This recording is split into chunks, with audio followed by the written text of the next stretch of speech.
Hello, everyone. Thanks so much for joining us. I'm Sophia Lucia Perola with Garden State Film Festival. It is our 22nd year. Can you believe it? We have 200 films, various types of films, features, shorts, music videos, pilots, animations, lots of great stuff this year from March 21st to March 24th. You can check it out, screening at Asbury Park, New Jersey and Cranford, New Jersey. And one of the awesome films you can check out is a homegrown music video called Flatworld. Here to talk with me about it is Jay Wilder and Dan Lotito. I think I said the names right. Sophia, and great to be with everybody tonight. Hello. Hello, Today, thank you guys. Sorry, can't hear. What'd you say? I said great to be with everybody wherever you are tonight. You know, this afternoon, this morning, wherever you're tuning in from. Exactly. Couldn't say it better myself. We got people who could be anywhere around the world right now. So hello. I think we're all in New Jersey, right? We are. Yes. Yeah. Love it. Love it. Well, thank you guys for taking the time out to talk to us, and congratulations on your acceptance. Thank you. Thanks. Yeah, it's a great honor. We're really excited for the festival this year, and we've heard so much about it. It's our first time being a part of it, and just can't wait to kind of open that box and enjoy it. Oh, amazing. I hope it's not going to be the last time. So yeah, I don't think so. Yeah. No. Can you guys tell our audiences a little bit about yourselves? Sure, I can go first, and it kind of is back and forth, right? Dan and I have known each other since we were little kids, going all the way back to the second grade here in New Jersey. We grew up in Middletown, and we started playing music and doing creative stuff visually and elsewise, just in your basement, you know, on like boom boxes and all that kind of stuff. And you know, we've continued to just play and enjoy that over the years, and it's been really fun working on this latest project with Flatworld to kind of bring the music and the animation together. But feel free to jump in, Dan. Yeah, and the visual side of it, actually adding a video was a newer venture for us. So, but we've always been recording for a long time. Wow. I mean, that is awesome to hear, since you guys were kids just making music in the basement. Yeah, that is, sure. I feel like it's hard to have a working relationship with people, but someone you've been childhood friends with, and you guys also work together. So props, that alone is a huge achievement, I think. Yeah. Very cool. Yeah, Tell us about Flatworld and the inspiration for making it. Yeah, I think it's two parts, right? So it's a combination of the music and getting into the video landscape of it all. But you know, we started kind of putting the music together initially, and you know, kind of putting together these different layers and kind of developing this idea that to us felt really cinematic, actually, when we were talking about it. And it just kind of naturally led into thinking about, how can we tell a story on top of this where the video and the music really work together? And it just started becoming this thing where we just kind of did one thing at a time, and it grew. We didn't intend to have it be as long as it was, and then it was like, at this point, let's just go for it. Let's just finish it all and put all the time into doing it. It's like, it was like, because it was working, like in a slow, and then you just sort of get like addicted to see. You just want to get it done. Yeah, you want to see what happens next. You want to see what happens next, and you put together whatever you can, and believe me, whatever you can to try to get to see what you get to see in whatever capacity we can get it in there. And we use this artist, she's in Poland, to help us do it. And it was essentially like somewhat rotoscoped, like, you know, it's based on actual film clips that we took. And, you know, this kind of thing's been done before, and this is how we did it. Yeah, think about like Aha in the 80s. Something like that. I think that was kind of inspirational. Like, definitely. Telling a story through an animated format. Sure, yeah. Like the person in the film, the male in the film is me. And actually, and unknowingly, I am wearing the same exact hoodie. Oh my God. And it's actually in the green hoodie in the film. That is actually a strange one. Anyway. So interesting. I mean, so many questions from that alone. But I think I read in the bio, it took what did you say, Dan? Nothing. It took a year? Did I? It takes a while, you know, because anybody who animates knows it takes quite some time, right?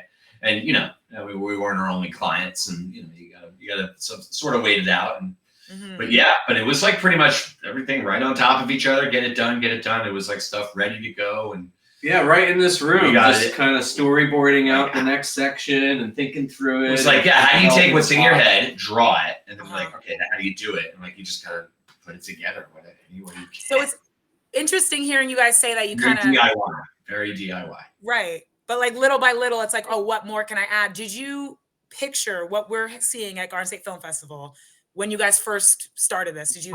Of course not. Well, no, I think in the very beginning, fairly early on, we kind of had an idea of where the whole arc could go, but there was a lot of details that had to be figured out. Well, I didn't think it would be in a film festival. I didn't think that. I mean, that's all I'm saying. But yeah, why not? You know, like, yeah. I mean, we like telling us. We like the idea of a story, and why not? You know, I mean, share it, and maybe people like it.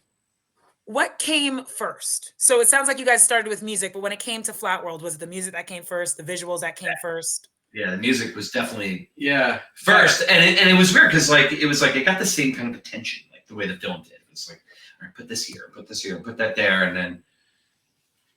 Very interesting process. It sort of fed itself right into the same. It was like an extension of the same process making the film. That's what it felt like when making this track particularly. It was really fun to make. It was like a very organic experience. Like it was very cool, and the film did. It felt like an extension of that approach. Yeah, that's what it felt like. Yeah, we recorded it right here in Red Bank. Everybody records music. I'm sorry, Baccarelli in Red Bank at Retro, and absolutely tracked it over there. Once that kind of like came through. In fact, back then, I had just moved back from California back then. True. I'd been away for a few years, so we had been kind of doing stuff asynchronously, and we just got back. And I remember like setting up the basement studio ad hoc, and this kind of musical idea just jumped out. And then as Dan was saying, it's just like we were talking about it, it's just like it felt like this tune kind of wants to tell a story. It wants to tell a visual story. And so we just started kind of talking about it. What does it remind you of? Like, what do you see when you hear this? And we started getting this idea of, you know, like these characters in this world that's like pretty familiar, but then all of a sudden it's like, it's the day that's different, right? It's where it isn't just the normal kind of thing. It's like you get a different perspective on the whole situation. And this kind of concept of this flat world in the film that you'll see kind of shows where these characters actually, the world that they actually inhabit, that's kind of similar to our own, but is definitely different once you see it kind of unfold. Right. And can we talk a little bit about the process of making this animation? You mentioned a little, you were wearing this very, very sweater you're wearing here. You guys did some live action filming and then made like, can you explain to us? Sure. I mean, me and my girlfriend at the time, who should be at the festival actually, helped me a whole ton. You know, like we would just like anybody else making a film, you know, you draw it out, you see it out, and then we would just kind of act it out and use whatever cameras we can get our hands on, but also not worrying about that because, you know, we knew it was going to get reanimated anyway. And then I had to have this, you know, communication process, which was very thorough with the artist overseas, but it worked. Our language worked. We were able to be productive. We didn't have any setbacks or anything. It was great. Yeah, it was really fun to see that, like watching those films, like, okay, here's the anything I next wanted, scene, walking in front of the fence, like in that hoodie. You Anything know? I wanted, she made. It was great. Yeah, or Erica in the car, like looking down, and then, you know, revisualizing that in this animated format in this new world was really cool. And, you know, even some of the stuff you were doing at the end, like building out like we definitely through little universe models with styrofoam and like what I had to do to make it things, it was nuts. Yeah, it was fun though. It was really creative and just a little bit crazy and weird but fun. Yeah. Sounds like all of those things. But all of the things. I mean, it's probably harder to explain, but did you have like the actual, so you had to film everything that we see on this and then you transfer that to an animation? Yes, soup to nuts. Wow. Okay, and you talked about an artist from somewhere else can you talk a little bit about finding this artist and who she is and how she contributed? I found it through Fiverr. I'm not even kidding. Found it through Fiverr. I did. I mean, I wish I had a cooler story than that, but I did. That's where I found her. But you know, it didn't have to work. But she made time for me, and we did develop a relationship during that time in a way, you know, and it was great. It worked. But I think, I mean, at that point, I kind of became like a client. Yeah. And then it was just like, here we go. And there was, just like tons of emails going back and forth, like still have nudge this way, nudge that way, and just Yeah. kind of like shaping it, like the clay of it, and all that stuff. but it was, it was like one of those situations where you're like, oh, that'd be really cool to do an animated video of this and make a music video. Well, it was like, hey, you get it right 3 times in a row. There's no reason why you won't get it 4 or 5 or 6. And I was like, we just got used to her style. Yeah, and we did the very first like 5 seconds, and we were like, I wouldn't keep going. It's really cool. And then we're like, let's do the next 5 seconds. Let's do the next scene. Let's do the next scene. And that's why I kind of played out over that time period, because we were kind of doing it piece by piece.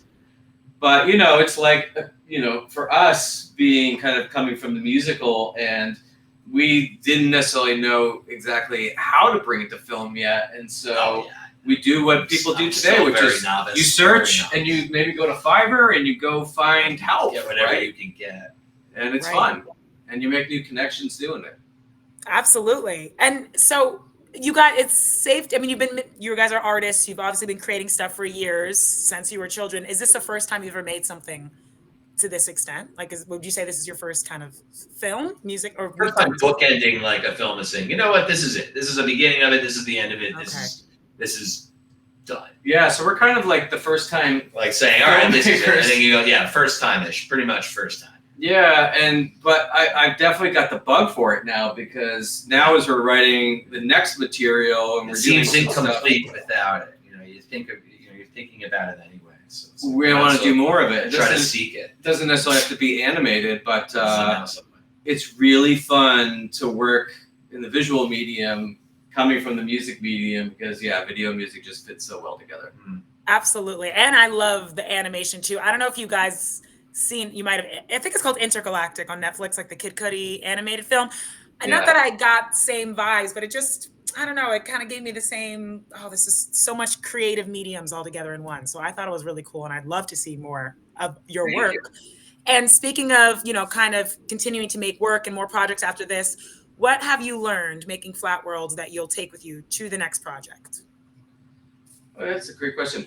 I mean, I think a couple things that come to mind are, one, if you kind of set your mind to do it, you could do it, even if you've never tried this before. So, like, for sure, if you're watching this and you're kind of in the same position where you're like, you've got ideas and maybe you've never made a film before, just go for it. Just go for it. Just get started. Don't let anything kind of get in the way of it. Once you get started, it'll feel incomplete if you don't keep going. You'll just keep going until you finish it. You have to get started. And then you look at this thing and go, whoa, that exists now. That's great. And then the second thing is and then you have opportunities to share it with people and see what they think about it. What does that entail? Get started. Like, just have get it. started, yeah. Give it. Just get started.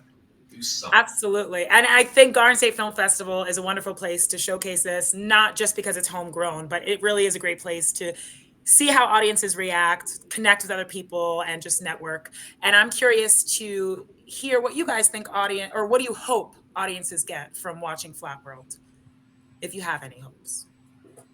I mean, I hope that audiences kind of watch it and are kind of absorbed into it and just go for the ride and just, see where it goes. Right.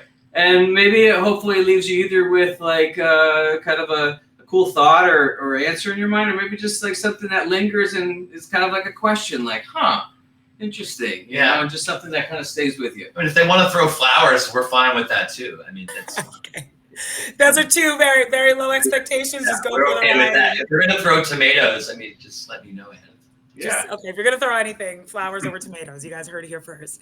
Well, I'm really excited for Garden State Film Festival audiences to go for the ride that is Flatworld. It really did suck me into it as I'm watching it. So thank you so much. Congratulations again. Let me tell everyone watching this interview how you can come see it at Garden State Film Festival. It will be screening Saturday, March 23rd in the film block 6 to 8:30 at Berkeley Hotel. So definitely check it out Saturday night and come meet these amazing artists and get your tickets at gsff.org/tickets. Thank you guys again for taking the time out to talk to me, and I'll see you guys at the festival. See you there. Thanks, Sophia. You're welcome. Bye. Bye-bye.